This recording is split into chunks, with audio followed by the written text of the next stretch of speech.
So I'm sitting here in my favorite little coffee shop, having coffee, ironically, and reading a tale of Dorothy Day starting her Catholic worker movement during the Depression.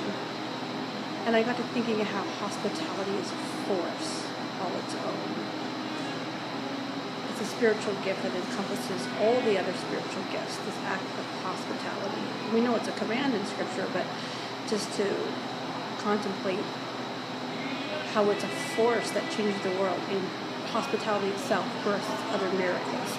So listen to this passage. Dorothy Day is saying how she was reluctant, didn't ever intended to start a movement, and how a movement started, being forced into it by an act of hospitality. She says, "We never started a bread line. We didn't intend to have a bread line or a soup line come to the door. During the seamen's strike of 1937, 6 of them showed up. They said, 'We're on strike. We have no place to stay. We have no food.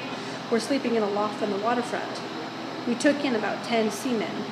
We rented a storefront while the strike lasted for 3 months. We had big tubs of cottage cheese and peanut butter and bread by the ton brought in.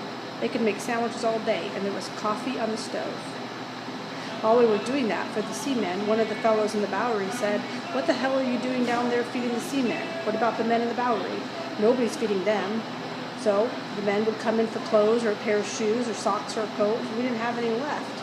We'd say, 'Sit down anyway and have a cup of coffee and a sandwich.' We kept making more and more coffee. We brought out everything we had in the house to eat. That's how the first bread line started. Pretty soon we had 1,000 men coming in a day during the Depression. It simply started because the Bowery guy got mad." So I was just thinking the challenge of today, make coffee. Share coffee. Whatever that coffee is for you. But this radical act of the small acts of hospitality are actually radical acts of mercy and light in the world. So show hospitality, love somebody, share something, do something radical like brew a pot of coffee and pour it for a friend.